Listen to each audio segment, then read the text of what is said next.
Pernah gak sih kalian mikir, JavaScript itu literally bisa jadi senjata? Hack cookies bisa, ambil data form bisa, bahkan jadi keylogger di browser, done. Serem kan? But anyway, ini baru permukaan. Serangan yang lebih gelap dan kompleks, semua ada di balik JavaScript. Kalau kalian masih ngeremehin bahasa ini, basically, kalian cuma lagi nunggu masalah buat datang. Inilah salah satu bahasa paling wajib buat belajar cybersecurity biar kita tahu cara melindungi data dari keamanan cyber. Dan karena itu, kita sebagai pelindung data semua orang, dan sebagai cybersecurity, ini merupakan salah satu bahasa yang wajib banget buat dipelajari biar kita bisa melindungi diri dari berbagai ancaman. So tanpa basa-basi, let's dive in. JavaScript itu nyawa web. Literally, gak ada website modern tanpa dia. Mulai dari tombol yang kalian klik, animasi, bahkan data yang kita lihat, semuanya diatur JavaScript. Tapi, di balik nyawanya web, ada bahaya yang sering disalahgunakan. Black hacker paham banget. Kalau mereka ingin menghancurkan atau mencuri sesuatu di web, JavaScript adalah senjata utama mereka. Sebagai cybersecurity ataupun ethical hacker, paham JavaScript itu bukan cuma opsional, it's a must. Kita harus tahu bagaimana cara melindungi web dari serangan yang kelihatannya sepele tapi mematikan. Yang kedua, kita harus tahu cara ngetes keamanan sistem kita sendiri, tentu dengan cara yang etis. Jadi, kita ngerti gimana cara black hacker berpikir. Oke, sekarang kita bahas apa aja bahaya JavaScript yang bikin bahasa ini literally menakutkan dan mengapa kita harus belajar JavaScript buat nanganin hal ini. Yang pertama, hack cookies atau cross-site scripting. Dengan teknik cross-site scripting, black hacker bisa nyuri cookies kita, termasuk session login. Dalam hitungan detik, akun kita bisa jadi milik mereka. Yang kedua ada keylogger. Mereka bisa nulis script kecil, buat rekam setiap tombol yang kita tekan di keyboard, password, nomor kartu kredit, habis sudah.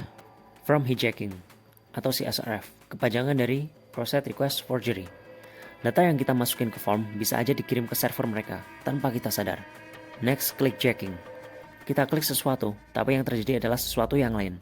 Semua karena script di balik layar yang pernah kita bahas di video-video sebelumnya, di mana mereka memanfaatkan keyframe dan tentunya memanipulasi Z-index. Open redirect. Tiba-tiba kita diarahkan ke situs palsu tanpa aba-aba. Crypto checking. Perangkat kita tiba-tiba lambat. Jika kalian mengalami perangkat kalian tiba-tiba lambat, bisa jadi lagi dipakai mining crypto oleh mereka. Dan asal kalian tahu ya, jadi crypto tuh nggak cuma trading teman-teman, ada yang namanya mining. Jadi istilahnya mereka tuh menambang gitu, menambang crypto, menggali gitu lah. Last but not least, ada clipboard injection. Apapun yang kalian copy paste bisa mereka manipulasi. Bayangkan transfer uang yang salah tujuan. JavaScript itu literally kayak pisau Swiss Army, multifungsi. Bahkan buat hacking sekalipun. Kalau kita ngerti cara kerja bahasa ini, kalian bisa analisis kerentanan web.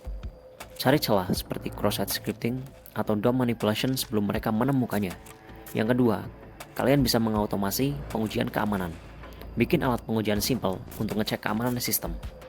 Yang ketiga, ada reverse engineering. Bongkar script berbahaya dan cari cara buat melindungi sistem kalian. Intinya guys, memahami JavaScript ini bukan cuma tentang coding, tapi tentang bertahan di dunia cyber yang literally nggak aman. Anyway, kalian mungkin mikirkan, kenapa nggak Python atau C++ aja? Itu juga bagus. Tapi, JavaScript tuh connect langsung ke web.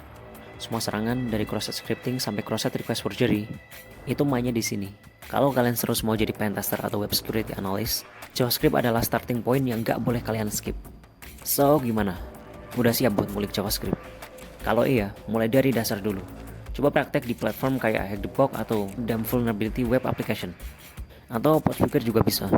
Karena belajar coding itu bukan cuma soal teknologi, tapi soal bertahan hidup di era digital. Kalau kalian udah ready dan suka pembahasan ini, jangan ragu buat klik like, comment, share, and subscribe biar nggak ketinggalan info-info tentang ethical hacking dan cyber security lainnya.